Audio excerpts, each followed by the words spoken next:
So welcome back after lunch. So I'm Eve Holt. I am a woman. I like to think I'm about 5'7", but I think I'm about 5'5" these days, to be honest. And I haven't got my Spice Girl trainers on, unlike other people earlier, so I've not added that extra bit of height. I have bright green trainers on and my favourite silver active soles, and it's great to be here. So I have the pleasure of hosting this phenomenal panel of people who are all brilliant, great leaders, system leaders who are making change happen in Greater Manchester to enable active lives for all and good lives for all. And I'm going to come to them as quickly as I can because I want to have this conversation. Before we start, I just want you to turn to somebody near you and just in 2 minutes, just have a conversation with them about what is it that you want to get out of this session. So just to hear your voices in the room, turn to someone near you and you've got 2 minutes. Just have a conversation with someone near you about what you would like out of this session. Okay, that's your 2 minutes. That's your 2 minutes. I suspect you've, have you done more than scratch the surface of what you want to get out of this session?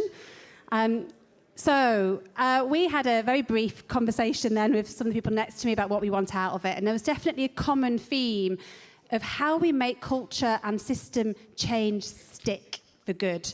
So one, that sense of we need to shift, we need to disrupt a lot of our cultural norms, and we need to shift some of that structural and systemic hard barriers that leave inactivity entrenched and inequality really entrenched in our system, and then how we make changes that stick for good and don't sometimes retreat. I've got behind me what we call the onion in GM moving, or for those maybe academics in the room, I'll look at Katie, the socio-ecological model. And this has become a really key framework and tool for us in the GM moving movement that we come back to and underpins everything.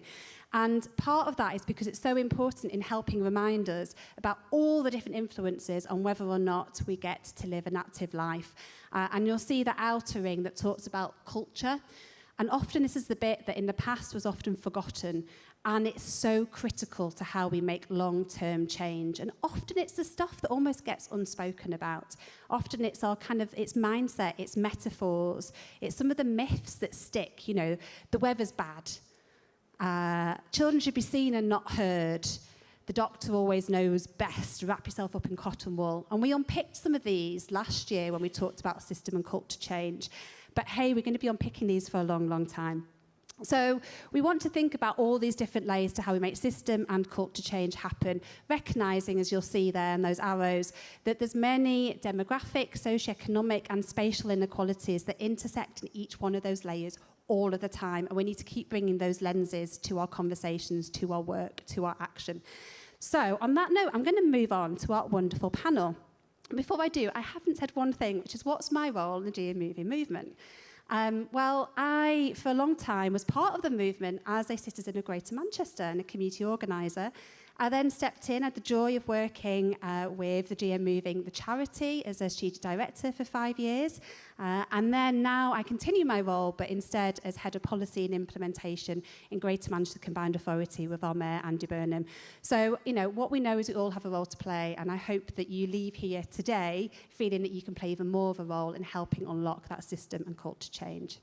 And on that note, I'm going to hand to our first of our panellists, and they're all going to introduce themselves as they go and offer a bit of a provocational story into the room. So first of all, to you, Shamila.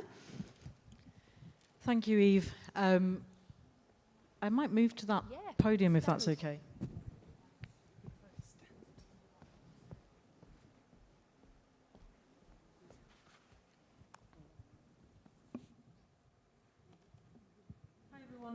I'm Shamila Carr, and I haven't grown. I'm about 5 foot, and I've been that way for a long time.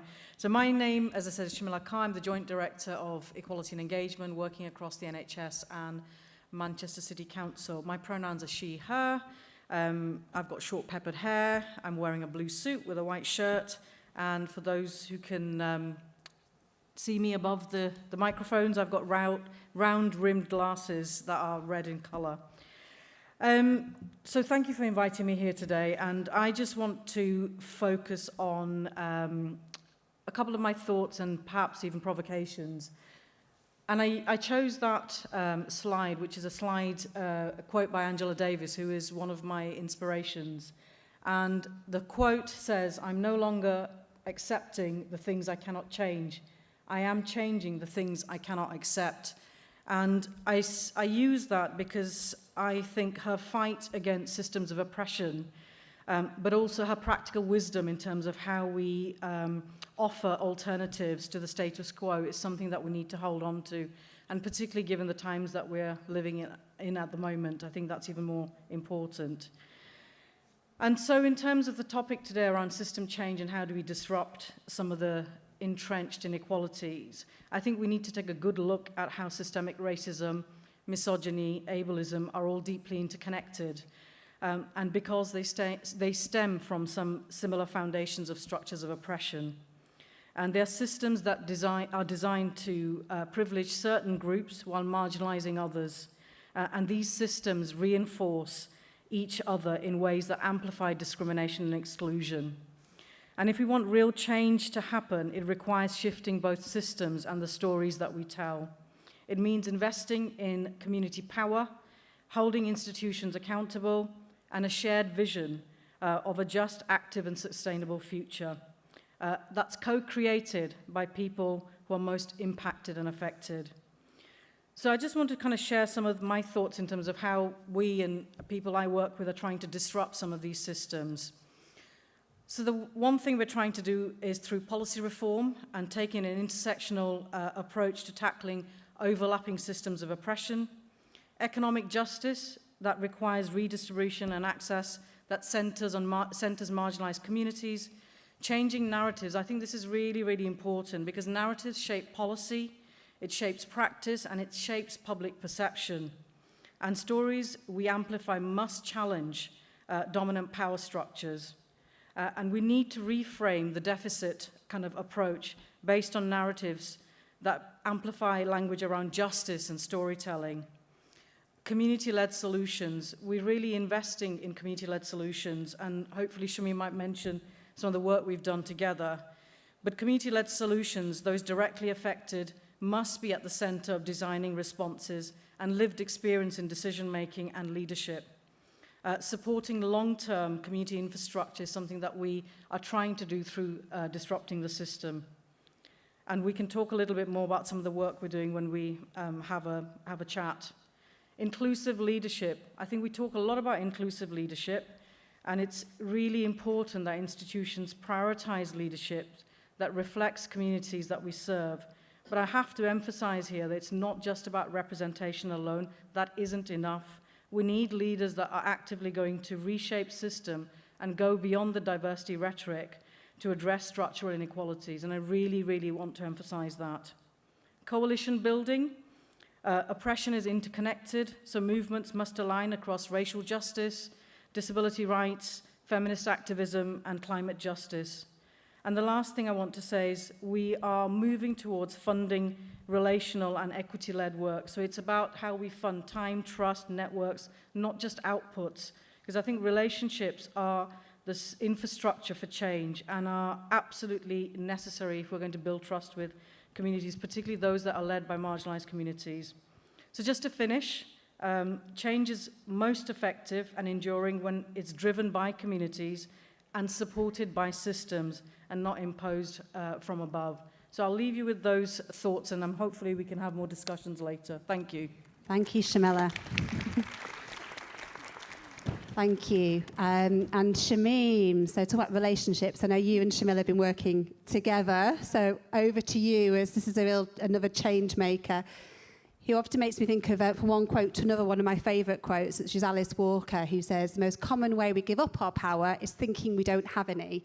And I remember my first meeting with Shamim, we walked around a park, didn't we, in South Manchester, and I thought, wow, here's a woman who has recognised her power and is now helping lots of other women recognise their power to make system change. Over to you. Thank you, Eve, and thank you so much for the invitation here. So, hello everybody, and my name's Shamim Jan, and I'm the founder director of Olifair Active CIC. And what I look like today, for the ones who can only hear us, I've got a scarf, hijab on, I've got a long white colour, yeah, and I chose all that lastminute.com last night after contemplating loads of colours, and peach abaya with ruffles on the end, and a little bit of a high heel as well. Yeah, I've not got the trainers on today, that's for Bollyfit. So that's what I look like. And I'm a Muslim lady from originally Pakistan, came to this country when I was 7, and I'm a proper Brit inside, love curry, love all that kind of stuff. And so my background, 30 years working with the Pakistani women and Pakistani community. So if I could have the next slide, please. And 10 years ago, I personally went through a little bit of a trauma where I was living in a marriage of 16 years of domestic abuse and violence at the end. And after getting out of that marriage, I needed my mental health to be stabilized. I looked for a female-only gym. And this, I'm talking about the problems that are out there for women of my colour, of my faith. So I could not find a safe place where I could strip off and just be me and do my exercise, sweat. Went to a ladies-only gym, but male PTs would come in, male cleaners would come in, and when I'd go to the reception, I was looked at as though I was an alien, as I was asking, why are men in there? It's a ladies-only gym. Went to Zumba, and the area I lived in, it was mainly white community, and all these white ladies would not even talk to me, so I felt othered. Yeah, and then I sat back and I thought, if I'm going through all that, how many other women are? So what I did is set up Bollyfit. Bollyfit was set up for all these reasons you can see up there. And all it was our community, a few women in a safe space with music, and that was it. So that's where Bollyfit really started from, and it was born. And next slide, please. And then come the pandemic. So that was 10 years ago. So during the pandemic, what I saw was health inequality reports. And I read one which was called the BB syndrome or the Begum syndrome. And I highly actually recommend that you all Google it if you've never heard of it before, because that was what highlighted to me that there's many women of my community, the Pakistani community, living in this country that are going through this in health inequalities. And what I also saw was in Manchester, the most people who died with COVID at COVID time was Pakistani community. So that's when I realized the problem is bigger than I actually thought. We need to reach out more women in our community. So Bollyfit CIC was born. And why it was born was, and you know, the medical. And I've worked with many GPs in that time, the last 4 years, 5 years as well. But what I've written here is medical, BB syndrome is medical and institutional gaslighting. So if you read into the report, you'll see that a lot of the GPs will dismiss women, South Asian women, of a over 50 age. If they go in with aches and pains, they'll think, oh, it's just because they're not moving, they're just sat at home and they're basically not doing what they're supposed to be doing, that's why they're in pain. But what happens is the health inequality happens. Just recently, we've had one of our own Bollyfit active volunteer who's gone to a GP a few times, 3-4 times, nothing, and at the end it is cancer. Yeah, so dismissive, that's what happens. So I'll go more into that when we sit down as well. Next slide, please. And again, what we created with Bollyfit is the response. Yeah, we said, okay, there's no system where our women, the Pakistani community women, Asian women feel safe, African women as well. We built a lovely sisterhood with them, and we created Bollyfit and Afrofit. And what I knew straight away that I needed to do is make it professional. So we created with Active IQ, we are accredited to be a training provider in-house for our women who come through the conveyor belt of Bollyfit. Would you like to now be a coach? Train them up to become coaches. 8 Pakistani women coaches, 2 African coaches so far. And we knew we had to be professional if we were going to build our business strong. The foundation has to be solid. So next slide, please. So what our ask is basically is at Bollyfit, we've created a system that works, and it's not just the fitness. What we realized, and I'll go into that a little bit later as well, we've created, once we knew and got to understand more about our women in the community, we realized that a diabetes program is not suitable where they're being sent. And it wasn't me who said that, it was a local GP.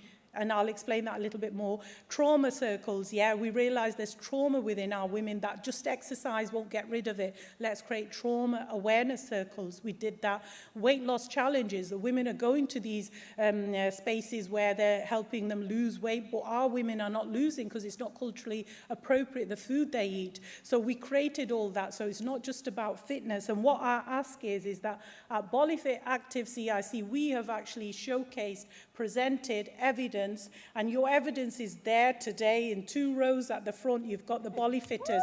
So give us a shout.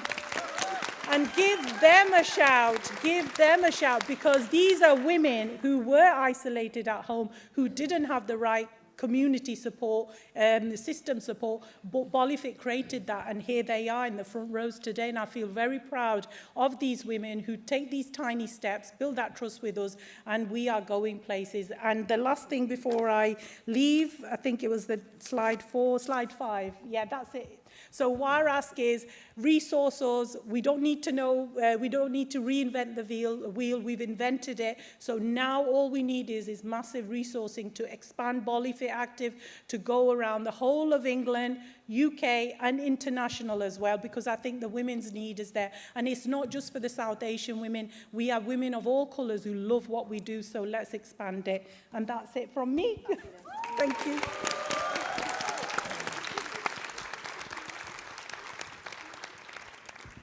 And over to the brilliant Ben. Yeah, over I'm going to you. stay sat down here, sofas are comfy, so I'll stay here.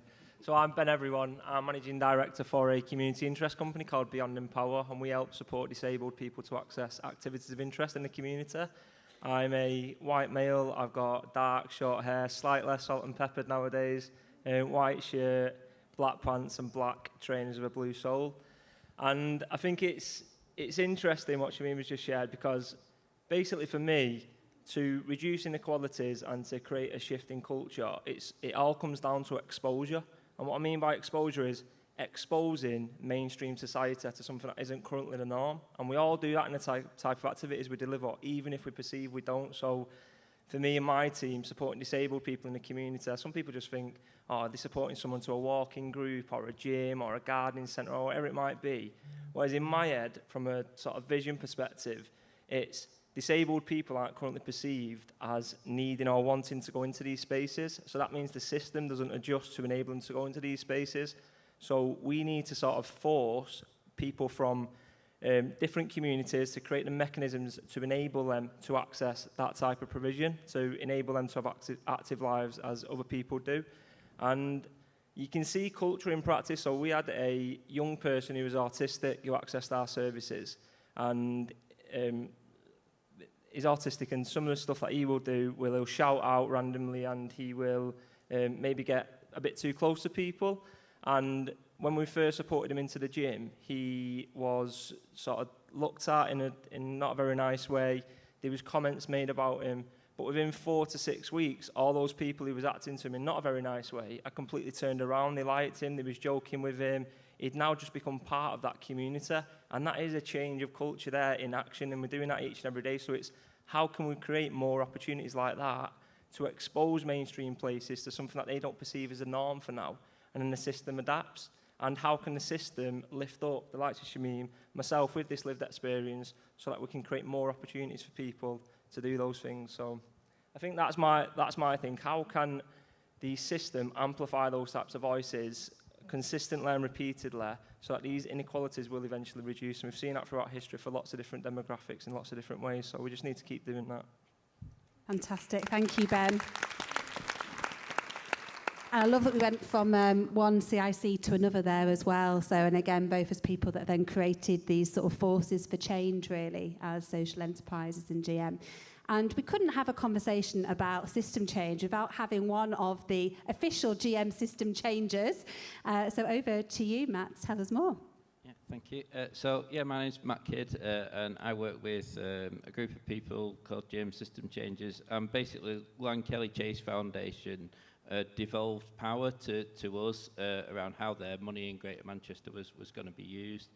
And I'm going to speak a little bit of my own lived experience around kind of why this shift in like who makes decisions is kind of so essential, and it's going to touch on very similar themes to what other people have said. So as a child, I had undiagnosed autism and dyspraxia. It was diagnosed about 2 months ago. I'm 46. What they did notice very quickly at school is that I couldn't catch a ball, I couldn't write, I couldn't tie my shoelaces.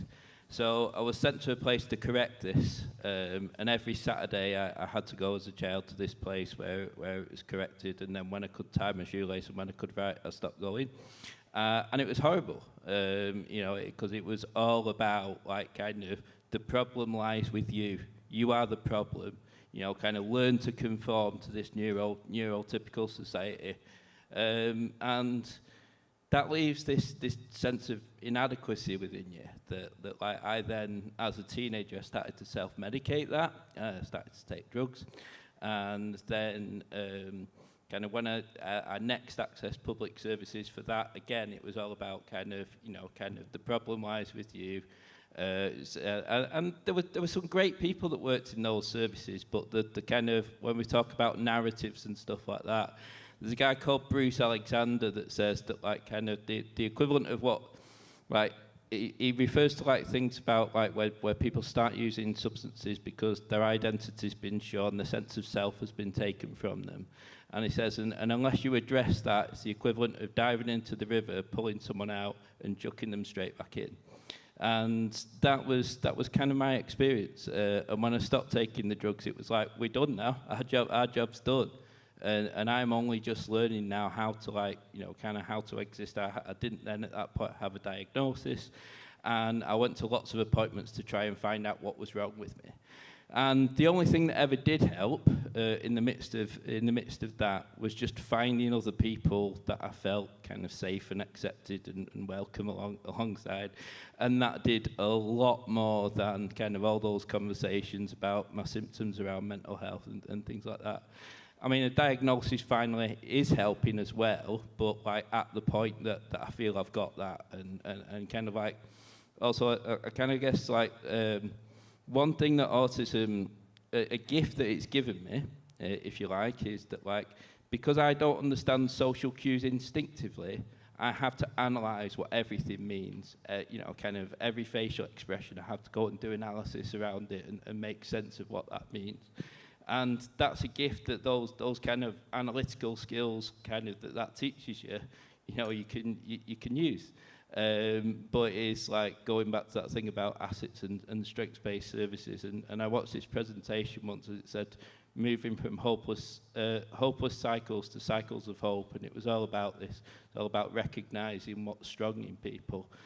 Because once I did recognise that about myself, and I recognised, because I tried to do all kinds of things for jobs before I recognised that I could do this analytical stuff, and I never felt valued. I never felt that I was kind of performing anywhere near as well as I'd have liked to have performed.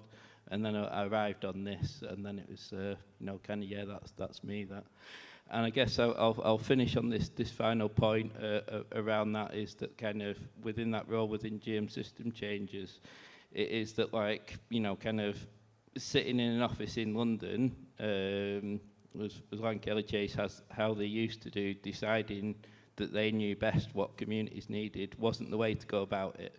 And actually we need to, like, to recognise and understand the spaces that already existed in Greater Manchester and work alongside them about how better to you know, kind of to support them. And it's challenging because there's no, you know, kind of there's no blueprint for it yet. You know, kind of sharing power is, and this, you know, term participatory grant making, still relatively new as a system. We're getting better at it, but still relatively new. So it is challenging, but it's really worth persevering with. Thank you very much.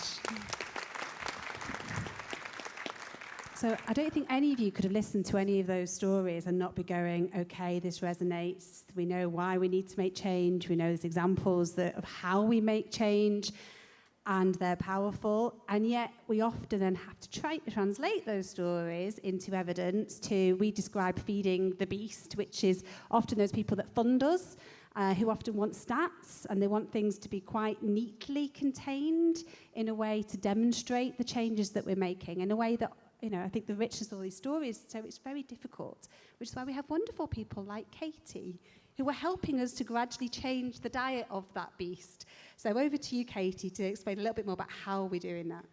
Thanks, Eve. Hi, my name's Katie. For those of you that can't see me, I'm actually wearing a giraffe print, although it's actually green, but a giraffe print shirt because my children laugh at my extra long neck. So I'm a tall white woman and I'm an academic. I work for Sheffield Hallam University. I've had the privilege for a number of years to work alongside Greater Manchester Moving to support the evaluation of their place-based approach, and latterly with Sport England in a national capacity to try to build appropriate evaluation to support learning in place-based approaches, or trying to, what that means is trying to work together in local places in order to tackle these inequalities in physical activity. So I don't know if you can see the slide, actually, it's quite dark in the auditorium here, but I want to talk about two elephants. So first of all is the elephant in the room, which is the fact that we can all say that we want to create system change, and we can recognise that it's really a difficult and complex challenge with lots of things that are influencing whether or not we can do that. But all too often, when our funders and the government want to understand if that intervention or that programme has worked, they really want simple answers. And so my first point really is to say that we need to be more sophisticated with our evaluation approaches that really recognise what challenges there are and what we need to actually change. Otherwise, we actually run the risk of exacerbating the inequalities that we're trying to tackle themselves. So I'll give you an example that if we're just looking at physical activity levels, the average physical activity could potentially go up, but it could be going up by people who have privilege being more active, and that could mask the people without that privilege being static in their activities or even being less in that activity. Also, our focus in evaluation on, say, just narrow measures of participation or short-term programs. Sajida said it beautifully this morning, a 12-week program can mean that it creates a system where people start to game that system, and they create small short-term projects to get a short-term gain, but it doesn't last. My colleague Simon uses the analogy of a sandcastle. We can build a sandcastle, it can look amazing, but then the tide will just wash it away, and it doesn't touch the underlying reasons for why there are inequalities in physical activity in the first place. So what I want to talk about when we get into the discussion is what can we do to create measures for equity, to really focus on that. What should we be measuring? And Shamila already said around the relationships, the ways of working. How can we genuinely focus our evaluative efforts on those things that are the foundations of the long-term change we want to see? And I do want to call out GM Moving and Sport England, who have started to take that idea really seriously. And it's hard, like Matt says, it's hard to create that system change. But together we are starting to put different frameworks in place. My final point is the second elephant, is that all too often, each individual partner or person has got their own perspective on the system. Let's call the elephant the system. If you're just looking through your own lens, you might think that the elephant is a rope if you're looking at its tail, or a wall if you're looking at its body, or a spear if you're looking at its tusk. But we actually need to share that data and work together, tackling all of those different perspectives in order to really truly understand that picture. So that's something that I also want to leave you with, is the idea of data to be able to build a true picture of what's really underlying these problems that we face, and then using that data, that collective and shared understanding of it, in order to make steps in the right direction to tackle inequalities. Thank you, Katie.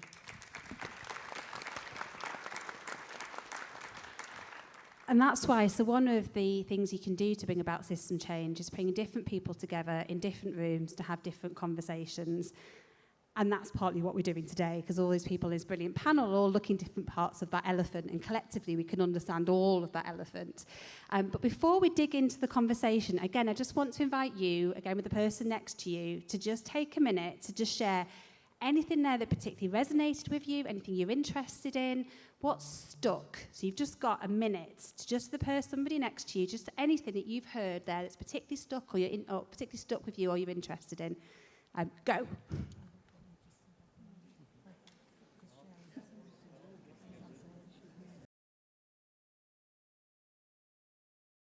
Together, thank you. So we can dig into this conversation a bit further. So we've got giraffes, we've got elephants, we've got exposure, we've got conformity, we've got kind of a sense of constant. Everybody here is constantly learning, constantly analysing, constantly trying to force change. We've got relationships, we've got accountability. We've got a huge amount here to try and dig into further. And we haven't got set questions. We just wanted this to be a conversation that flows. So as an invite to all our panellists, as a reminder to ask questions of each other as well. But I'm going to start, I think, back a little bit where you started, Shamila, with the context is hard. Right? We're in a context that feels hard. So we talk a lot about having tailwinds, that when you've got feel like a force behind you that's helping you move faster. And then we also are hitting headwinds, that feeling that actually we're also being pushed back. And I keep being in rooms where people are feeling like we're having both of those things. We feel like we're moving forward and then we're being pushed back again, which can make it really exhausting when you're doing this work. So I guess my question, I'll start with you, Shamila, and open it up, is given that, anything that you'd want to share here that helps give you, I guess, hope and energy for continuing on this journey? Yeah, thanks, Eve. I think it's a really important question. I think what gives me hope is that we have people and some leaders in the system that are absolutely, genuinely committed to, addressing some of those structural barriers and entrenched inequalities that I talked about. And I'll just give you an example of a program that we commissioned about 4.5 years ago called Community Health Equity Manchester, and Shamim's Bollyfit were part of that. And it was a leap into the unknown because we'd never done it before. And what we did as part of that program was, it was right in the heart of the pandemic when we saw the disproportionate impact of COVID on particular communities, particularly in Manchester. We have a big Pakistani community, Black African community, etc. And what we did was bring, people from those communities together to create a group of sounding boards. So we had different sounding boards, and what we got through that process was direct connections to communities. And we weren't making decisions, but people who chaired those kind of sounding boards were part of the decision-making structure. And over time, we have seen the benefit of bringing people who know their community, who know what's best, who are rooted in community, working with us and truly being partners in that approach. So there's no hierarchy of power. That's just one example. Now to replicate that across the system, that's the bit that's hard.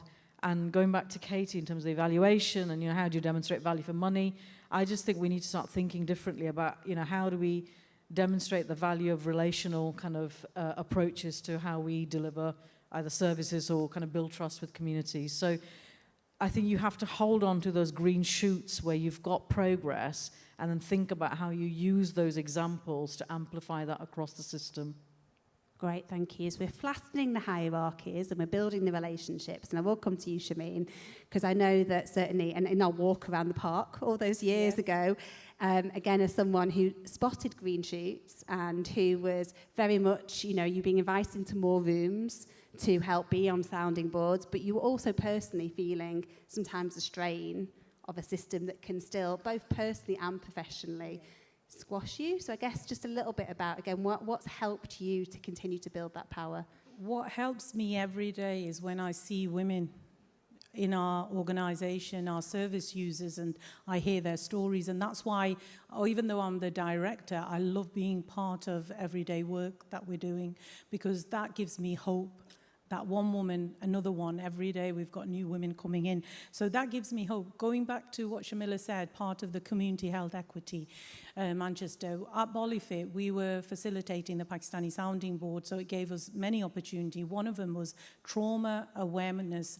The Manchester City Council wanted Manchester to become trauma-informed city. So as they said that, and I'm quite bold, I said, well, you need to talk to us because you need to get access to the Pakistani community, and they did. We had a great opportunity where we were funded to create trauma awareness training for Pakistani community, and before long we realized the men did not want to be part of that, the Pakistani men. The focus groups did not work for men, so we, again, like Katie was saying, we shared that back to the system and said, we are doing great with women, but the men are not coming forward. What can we do? Because hands up, we can't deal with this. Instead of being a tick box and keeping that going, we don't do that at Bollyfit. We make sure that we're doing work and it's paying off as well. So we took that back to system. You deal with the Pakistani men, we will deal with the Pakistani women, and we've now got trauma awareness and healing circles. It's a program created by Dignify, Bollyfit Active, Manchester City Council, and we're delivering around the city now. So that's about working together. We who know our community, where the funds are, the money is there, and also people who've got rich information. For example, Dignify is a trauma-informed company, so working 3 organisations, and we've done really well there. So does that answer what you said? It does, definitely. And I think it's back to one of those back to what we were hearing earlier, actually, at the start of today again, about that means investing then, doesn't it, in trauma-informed spaces and recognising that that journey of healing is, again, not a linear journey, and it won't necessarily just get numbers of people being active. You need to create space and time for safety and well-being and belonging. Matt, I know system changes have done a lot about trying to create trauma-informed spaces, and you've had funders that have invested in that. Anything you want to add about what you created, and also, I guess, maybe some of the threats that exist that might take that away? Yeah, sure, and it's very similar to everything that's already been said. I remember one of the original core group alongside us is a lady called Rose Sarley from the Mama Health and Poverty Partnership, and she said very much the same thing about we just need spaces where kind of women feel safe and accepted, and they're able kind of to properly relax and take the wig off and actually like kind of before you've reached that point, there's no point in doing anything else. And I guess that and there was loads and loads of like value in then like kind of we basically designed this funding pot that was around that we called Spaces, and said we're going to listen to that wisdom, we're going to fund that. I think that the risk to it is that like Kelly Chase have made the decision to not exist anymore. As I always said to them, that's a brave decision to make, but like kind of who's ready to come next, kind of you've put trust and kind of funding into kind of trusting relationships. You've done this around really investing in communities and understanding what they need from you. The trick now as you're exiting is to bring other people in that are ready to do that, and I think that like the barrier to them doing that is that like say, well, how do we know whether we're getting value for money? How do we know whether it's gonna work or not? And we need to get better at like kind of saying, well, here's how you'll know, because kind of people do want reassurances that kind of public money's really, really tight, philanthropic money's really, really tight. People do want reassurances that they're funding the right things, but that traditional focus on, kind of stats just doesn't, kind of doesn't provide that rich information about psychological safety. Thank you. Ben, I'm going to draw you in. So we've talked about psychological safety, and then I know a lot of my work with you has been around creating physical environments that are very structurally safe for people with any form of, who are disabled by our current world as it's designed. I know in a lot of the work you've been doing, again, you get invited into rooms, you step into lots of rooms, you're very good at being persistent, and keep going in and keep reminding people what needs to pay attention to, but get frustrated about the lack of implementation and follow-through sometimes. Anything you can say about how do we make this stuff stick? Because we've got lots of guidance and lots of stuff that tells us what we need to do. How do we make it stick for good? I think I went on a program a while back, and it was in a primary school, and the head teacher has completely changed the primary school around and really embedded a culture. And all the teachers were singing off the same hymn sheet. The children were all, really well behaved, in order. The exam results had gone through the roof. And I said, how have you done this? How have you embedded this culture? And he said, there is no silver bullet. It is repetition. And you've just got to have enough people over however many years saying the same things in lots of different ways. I don't think it can be, I was saying to Kate before, it can't be an and or. So I've got away from saying it has to be this or this or this, because you get stuck in a bit of an efficiency trap and you don't end up doing anything because you're looking for that silver bullet. Whereas if you say it's got to be this and this and this and this, so community stories, working with the system, looking at policy, speaking to local authority officers, you've got to put yourself about and be a bit of a scattergun approach.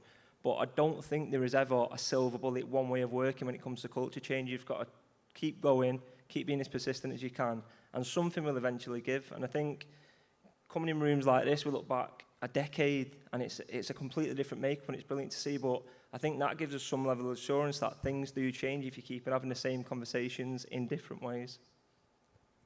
So I'm going to come back to you, Yeah. because in that then, looking for some of the indicators of change, and when it's not just one, and we've got evidence here, as we've heard, we've got evidence here of change happening, there's women in the second and third row, we can see it often right in front of us, the change. What do you look for in your work, and what are you kind of doing, I guess, in demonstrating the changes you're making that give you both hope and also tell others that change is on its way?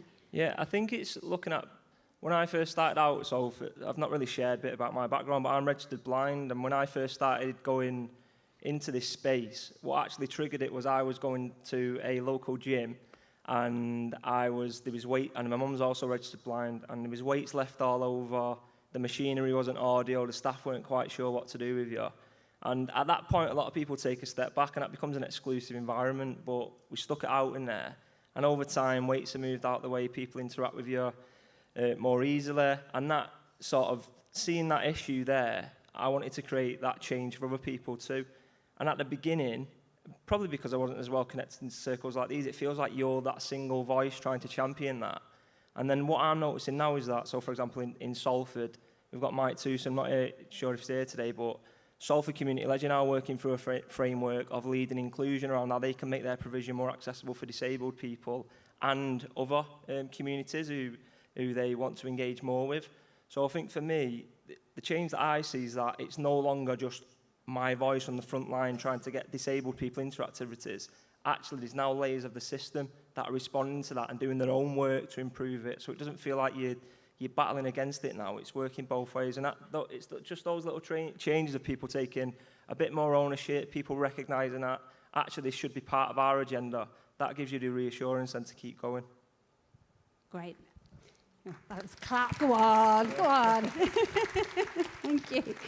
Does anybody else want to add anything here about kind of just whilst we're on that, how we measure change? Any difference in indicators? Go on, Katie. Sorry, this is my gig, yeah. So I think that it is. I really hear you in terms of the comments that are being said of the questions and the asks that come from powerful players in our system, like NHS, like government, like funders, say, well, what's the value for money, or what's the return on investment? And they're really seeking concrete, simple answers to complex problems. And what we heard on the panel here, and also in the workshop that I went to just before, and also the panel earlier, is that where change is happening it's in really challenging some of the sort of fundamental ways in which we're organised and structured in our society, whether we've got inclusion, that there's people from all walks of life that are involved in decision making, whether we can collaborate across organisational boundaries, whether we are really tackling some of the underlying causes of inactivity as opposed to just putting on more projects. So what we've been doing is actually the things that are important, that people constantly say are important, are actually really hard to measure concretely. But they're not impossible to measure. You just need different ways of thinking about it. You need to gather both a range of data as well as stories of change and be able to put those things together. So there are different ways of gathering evidence, and there are different ways of putting those forward. It's just that they're not popular with some of the, the powerful players in our systems. So alongside working on appropriate metrics for the work that you're doing, there's two things that also need to happen. One is we need to be really smart at articulating why the things that we're doing will lead to that long-term change, even if we can't say for certain that it will. So we just need to get really good at saying how and why change is happening, being able to build that theoretical argument alongside evidence you capture along the way. And the second is a plea to let's think about evaluation not for accountability purposes, but evaluation to support learning within the system. So we gather data that's important to us to be able to make the changes that we can to do things more, deeper, wider, broader. And that's the political narrative that needs to shift alongside the technical changes in the data and evidence that we gather and that we value. Thank you. And I'm going to come to you, Shamila. I'll give you a warning. I guess there's a few things that I found really helpful in Greater Manchester when we think about this. So one, I had Andy Burnham on the stage earlier. He has been a big advocate of always talking about names, not numbers. And it's something back to that persistence. In every room he goes in, he'll talk about names, not numbers. To that point of we need to know who people are. We need to recognise they are not just a number on a sheet of paper and understand, their circumstances and their story. I think it is names and numbers. I think we need both. It's the stats and the stories, and that's certainly the approach we've adopted in Moving, and it's layering both of those. And then to that point of learning. So that's where I think we've seen some of the big shifts in Moving, and really recognising that it's recognising how we make learning everyone's business and recognise how we measure our progress in adopting learning, in learning outcomes as being critical. Now, I'm coming to you because I know Manchester, again, are doing lots of work, again, to think about relational policy making, to think about how we, again, build on, again, some of the work we've been doing here around measuring kind of shifts in culture change and thinking about measurement like around people's well-being as being key as well. So anything you want to add about actually how you're starting to use different measures in the work in Manchester? Yeah, so I think, going back to your point, Katie, I think it's not just about numbers, it's about the point I made around narratives and storytelling and how we're capturing some of that information. So we've got another piece of work called Winning Hearts and Minds that's been going for quite some time now. And the evaluation of that is not just about, how has it impacted in terms of health inequalities around cardiovascular disease, but it's also about people's experiences, people's access to services, and people's kind of more general health and well-being as part of that program of work. So I'm really interested in kind of making sure that when we are thinking about programs of work that are benefiting our kind of communities, how are we capturing information that really tell a story about where they've been through that journey and where we want to get to. I think the frustration we feel at the moment, and as sat in a statutory organisation, is so much of it is short-termism, and so much of it is driven financially. And ultimately, it's about what we value at the end of the day. I'm not saying value for money isn't important, but that is not the only measure in terms of how we tell a story about people's improved health and well-being. And we need to start kind of challenging that kind of perception amongst people who have the power, because for me a lot of this is around power and how power dynamics work in systems. So I think the more of us that are out there telling the story and kind of bringing a different narrative to that approach, I think the more change you'll get in the system. So in Manchester, for example, I'm using a lot more case studies and storytelling and those sorts of narratives to demonstrate progress, as opposed to just hard evidence and data, which I'm not discounting, by the way. It's equally important, but it's how you tell the story about a particular kind of community or whatever, and you back it up with some of that evidence and data. So those are some of the metrics, the ways we're working through kind of Winning Hearts and Minds, but our broader approach to making Manchester fairer, which is our health inequalities kind of 5-year program, which is not, it's not 5 years, it's going to be longer than 5 years, but very much about evidence and data, but that storytelling and the narratives is really, really, really critical. Which means building up different muscle as well, doesn't it, in system? Because actually storytelling, like you're all brilliant storytellers, I think we can all agree here, but we haven't all necessarily been taught to be storytellers, actually. It's a very, it's a skill that we've lost in some ways and it hasn't necessarily been nurtured. And then also spending time recognising the stories that we live in and the stories we want to shift to is a real skill you have to approach with intention, which I know you're all doing. So I just wondered if any of you want to particularly point to, is there a particular, I don't know, Matt, a particular story that currently exists that you're consciously now trying to disrupt and change? Yeah, definitely. And I think that it is that around you not being able to blame and shame people into any kind of behaviour change, and kind of another one is a kind of, I guess, like around the parachuting in. Like for a relatively brief period of time, I used to work in direct service delivery, and we used to bid for public sector contracts, and it always struck me that like you read a joint strategic needs assessment and you had to go and convince the commissioners that we're going to parachute in and we're going to fix this area because we're the experts. And it's changing that story that like no one can do that. All you can do is go in, build on the existing trusting relationships in that community, have some shared accountability, have better relationships, and keep working on it. I think that kind of. And it's as you said before, like that's not popular with some funders because they want to believe that we can, kind of we've got the power and we've got the ability to choose the people that can fix this. And actually, it's much more complex than that. That you haven't, you really haven't. Yeah, so none of us can fix it on our own. It's not about all being heroes. Any particular stories that you're trying to shift, Shameen? Yeah. There's a big one at the moment, but it's been a journey. So 10 years ago, Bollyfit started in a local area in Lemmerjoom, and it stayed there. Local GPs started seeing the results. Before pandemic, they got involved, and they loved what the results they were seeing for the women. Then pandemic and CIC created. Then one of the GPs said, Shameen, we have a big problem here. The women don't go to the diabetic women we send to National Diabetes Prevention.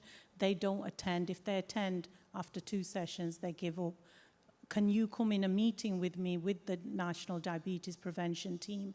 And we will discuss what you do because you tend to retain. And so I went into the meeting and their organization, they said, we don't have a problem. They do attend.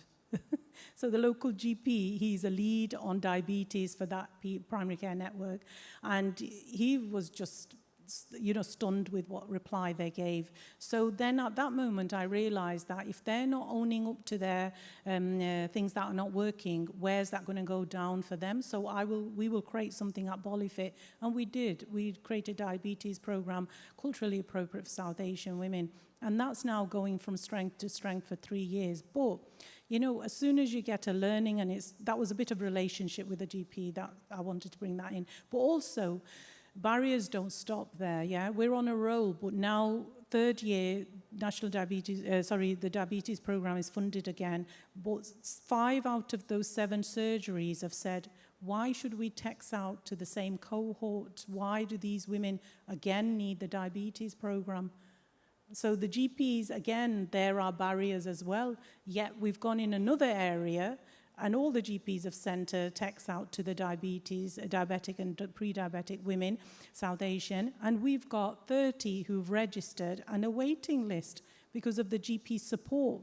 So there's barriers after barriers, and it does wear you out as well because we've created something now, but what's stopping them? Just a text that will probably cost them 30p per text or something?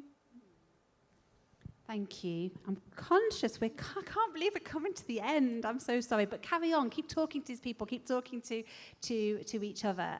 So in our last 2 minutes, I'm just going to invite you all to share a final reflection. Be that maybe where people could start if they're not sure where to start. Be that what's going to help them to continue if you're feeling a little bit like this is hard. Or if there's something that we haven't dug into and you'd like to, then by all means pick that up. So Ben, can I come to you first? Yeah, I suppose just if people are thinking about setting things up, or I suppose for me it comes from, have you got insight into a particular issue in a community, and don't assume the system knows about the issue. The system often doesn't have the space to think about solutions to some of the issues that they're experiencing themselves. So if you have got the insight as a local person to see something in your community that's not quite working for them, the system isn't currently serving them, don't assume that's being looked after elsewhere. I'd say pursue that with all you can. Brilliant. Do not assume that other people are seeing what you're seeing. Fantastic, thank you. There might be a bit of the elephant that you've spotted that the system just is completely blind to. Shamila? Yeah, so I think it's an ask to the audience, really. I mean, we're all here collectively, but individually as well, in the roles that you do. When you go back to your organizations, when you go back to your communities, from what you've heard today, what small difference can you make to kind of tackle and address some of the issues that we've talked about? Because we all have agency. We just we are kind of made to believe that we don't have it, but we all individually and collectively have agency. And if we all kind of pull in the same direction, that's how system change happens. So I would say, you know, if you've heard something that's inspired you today, or if there's one little nugget of information that you've taken from today, go back in your organization, in your community, and think about how you might kind of challenge the system to get better and to do better by our communities, really. Great, thank you. Do not give up your power and remember the power of then joining up with others. So make sure today you find others who are also wanting to pull in the same direction as you, and together we can make significant change, as we are doing already. So over to you, Matt. Any final reflections or asks of the room? I mean, that final reflection is we are already, I mean, it's so reassuring that over the past couple of years, like structural inequalities, income inequalities are part of conversations about health, because 10 years ago they really weren't. You know, so it's getting stuff on the radar that previously wasn't, and even when it's really, really frustrating because some people still don't get it, it's keeping telling those stories and keeping making sure they do. Thank you. Keep telling the story. Go on, Katie. Yeah, I think for me, what I would really love for people to think about is if you're in a evaluation relationship, shall I call it? So if you're being funded, or if you are a funder, is to see that relationship evaluation as a partnership, not as one person serving the other. So if you're being funded, think about how can you articulate from your own perspective what value you bring and seek to evidence that. And if you're a funder, then think about how can you maintain and feel comfortable that you're accountable for this money that's going in that direction, but don't always have complete control over it, but you are working in partnership with the people you are funding in order to collectively bring about a more robust change that can tackle inequalities. I love that, Katie, by the way. So what is real investment? What does it look like? It looks like a bit of your audience today, yeah? So I don't know how many were here last year or the year before, but seeing the front rows full of those South Asian women, I bet that wasn't there last year because it was in Ramadan last year, so we couldn't come. So long term, so for the funders, we need long-term commissioning, we need unrestricted funds, we need to co-design with you, like Katie's mentioned, and stop testing us now, yeah? Just trust us now. You've seen the evidence, and we are tired of pilots. We are ready, and we are ready to lead, and there's presence here today. These women have not just come as a decoration for your event. It's to show how system change looks like in real time. That's what we've created. These women don't need fixing. They are already leading. And these Bolly fitters are not a case study. They are pure evidence today. Thank you. Woo! Mic drop. I don't think it could be summarised any better than that. So yes, no more pilots. Let's crack on. People have the answers here, and we're doing the work. Please go out, play your part. Continue to cheerlead each other for the parts you are all playing already in making change happen. And let's keep noticing those green shoots that give us hope, because change is happening, and we can take it even further. Thank you. You have 25 minutes now break before the next session. So go, move, talk, enjoy, and thank you to our amazing panelists and a great conversation. Thank you all.